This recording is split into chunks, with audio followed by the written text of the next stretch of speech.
Hi, everyone. I just want to introduce Baz Luhrmann's 1996 adaptation of Romeo and Juliet. As you can see from the shot behind the title here, the setting is much different than Shakespeare or traditional Shakespeare performances um, depict. Um, I'll leave a link to the presentation here in the comment section below when you view this. But just to get a little bit of the trailer to see some of the things that are available.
I think that gives you a good good feeling about what the movie looks like.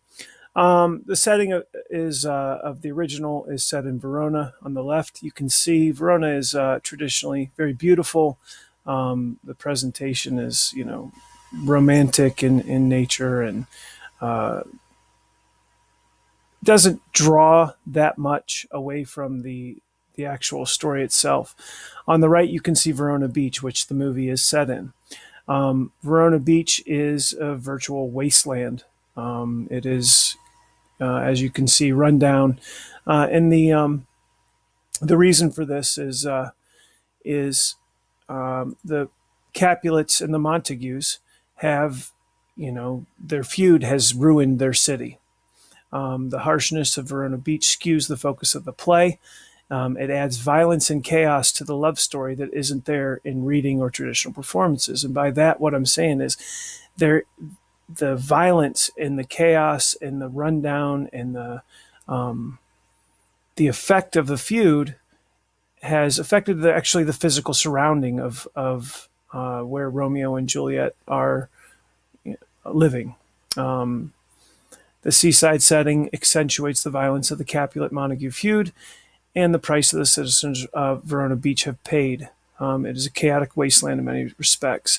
So the the feud itself has ruined the city in which the citizens, including the Montagues and the Capulets, live in. It adds a level of power or effectiveness to the feud that may not be there in the play. I think if we look at the director Baz Luhrmann, this is the approach he wanted to take. He wanted to take that the feud is far beyond just a family feud. It is actually ruining the physical surroundings in which they live. Also, notice the Jesus statue standing between the family's headquarters. We will get back to that in a minute. Struggle for love. His adaptation increased the unlikeliness of Romeo and Juliet. It gives them an extra level of obstacles to cross. Not only do they have to overcome the family name, but the 1996 adaptation adds a severity to the family hate that may not be evident in the original play. The families are all powerful. Pardon me. The feud is equally powerful. In fact, it's so powerful that it's affected the physical space they live in, turning it into a pseudo war zone. There's a constant reminder of religion shown in the statue and throughout the play, crosses, angels that the viewer is reminded of. It forces the viewer to believe that the feud is stronger than the ever-present God that's seen throughout the movie. This image here is Juliet's bedroom, and at the end of her bed, you can see angels throughout the play, crosses, angels, Jesus statue. Those are all focused on to let the reader or the viewer know that even God can't control this feud. The chaos. Um, when I mean chaos, I don't mean this like everything is just happening around them, unorganized and chaos like that. But I just mean if you look at this picture, you can see the damage. There is no organization or system to the setting itself. The storm that's coming also adds to the chaos. And if we look at this clip, and again, this whole thing will be available, and you can watch these. I'm just going to go to a quick part of it. You can see what we're talking about when we talk about the intensity in which the setting adds to the play.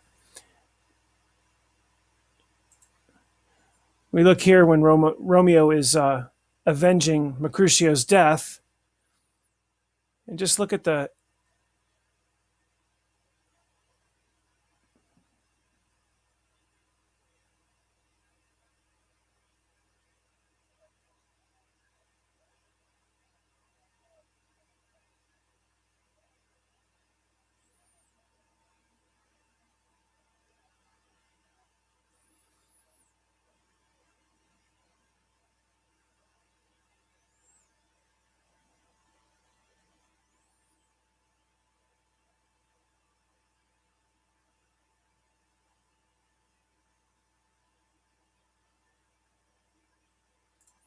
now, if we notice the effect of the music, the build up there, and then the silence upon Tybalt's death, the scene is built on intensity.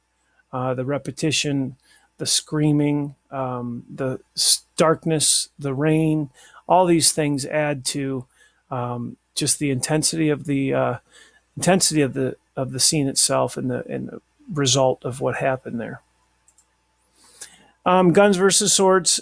He also replaced swords with guns in this movie, but he was careful to pay homage to the original by making the brands of guns both sword and dagger.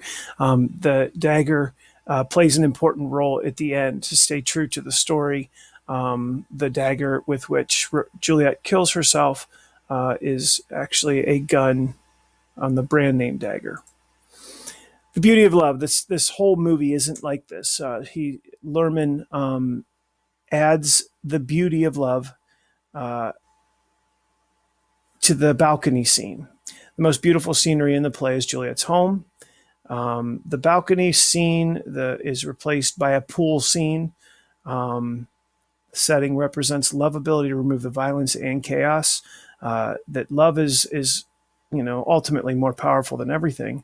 In this case, these two, this setting specifically, with the lights and the statues and just the blueness of the water, is much different than the rest of the movie. So, an overview for Luhrmann's adaptation. He used a modern setting to advance the violent and chaotic nature of the world that the Capulet and Montague feud has created. He did so to make the chance of love between Romeo and Juliet even more unlikely. The star-crossed lovers battled both their families and their physical surroundings. His choices convince the viewer that the power of love is stronger than nature, God, family, and the law. I hope you appreciate it.